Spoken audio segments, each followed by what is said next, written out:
All right, Shalom. I want to give all praises, honor, and glory to Yahweh, Ba'ashim Yahushua, Ba'ashim Rukakadash, double honors to the apostles of GMS, and sincere Shalom to the brothers out here pushing this truth and sincerity. And here, here it is going into the whole election thing. People getting amped up, riled up for over literally nothing. But it's not their fault because they are meant to do things like this. They're hoping for something that is hopeless. They're hoping for their enemy because they think one of the evil sides, or one of the lesser evil sides, as they put it, is the better choice. But people, they fail to understand it. So now they're going into the whole Biden versus Trump thing. Who they're going to pick for? Well, let's hear what they had to say. You guys feel like this country's going in a good direction? Do you guys feel proud to be Americans? Yeah, I'm proud to be American, goddamn. I don't even know about politics. Personally, I'm proud to be American, goddamn me. I'm proud to be in my country and shit. I know if I was the president, it should be a whole lot different on my mama. Like, But you guys fuck with Trump or Biden or none of them? I fuck with Trump. You guys like Trump? Even though the media was more than Biden. Even though the media was trying to do all that other shit, Trump was on some real shit. I vote for Trump. Nigga, our gas was $3 with Trump. Nigga, now shit $6. You see, they qualify this as something amazing that, oh, let's get this guy back in here that we originally hated because now he's less than, he wasn't as bad as we thought he was because of what this guy's doing now. And I understand our people want to have a better way of life because all the shit we got to go through. But these people fail to understand the bigger picture. They fail to understand that no matter who you have in office, it's still your enemy. No matter who you have in office, it's still going to get worse from here. Just a matter of time. So I'm going to just drop it off with the quick scriptures because actually this is Isaiah 42 and 22. It says, but this is a people robbed and spoiled. Our people been robbed of our identity, of our spirituality, of who we are, and we've been spoiled with stuff like this whole election thing, the comfortability of this life, the philosophies of Esau. It says they are all of them snared in holes, which means they are like trapped in that particular mindset. It's like, as the elder brings out, it's like having an elephant at an infant, and they have it with a rope, or I'm sorry, with a chain.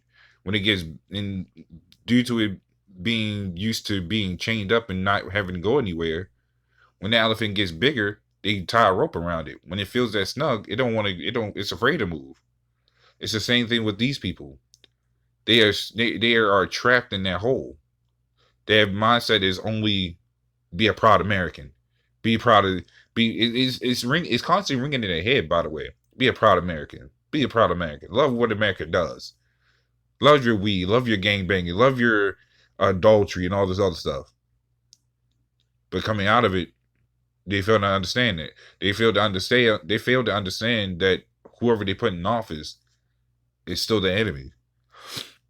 Which leads me to Psalms 55 and 21. It says the words of his mouth were smoother than butter, but war was in his heart. And that's the entire case, because these guys that they be set up, they don't give a shit about you people. Sure, they might have a particular way that when they want to run this place, but they can only do but so much because they know they got higher ups. A lot of people hated and loved Trump. Hell, he was funny as shit.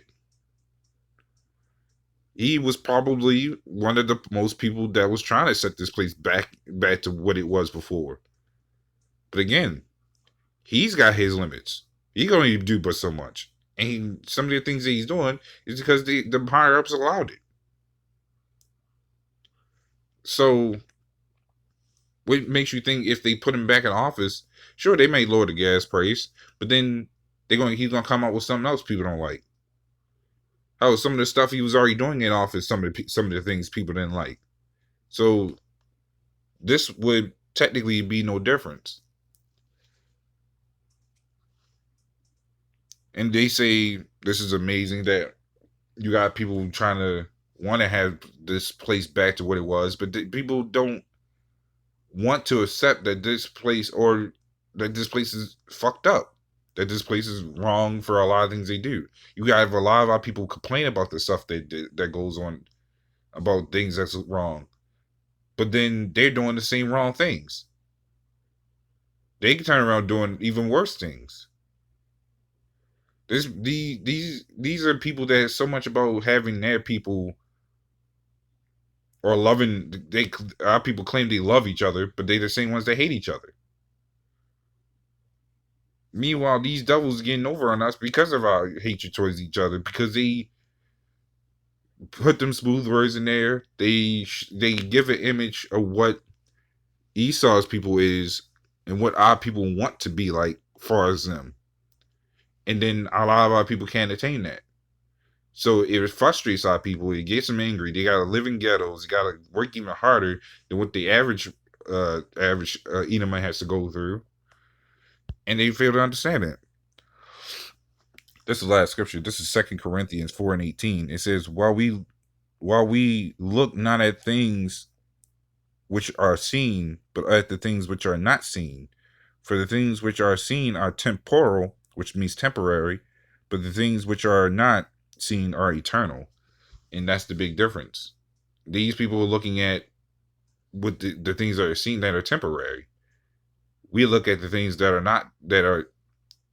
not seen, which is eternal, which is YAHAWAHSHI'S. And it's just it. That's pretty much all I'm going to go into with that. Just a quick video. So with that, Lord willing, this is edifying. With that, shalom.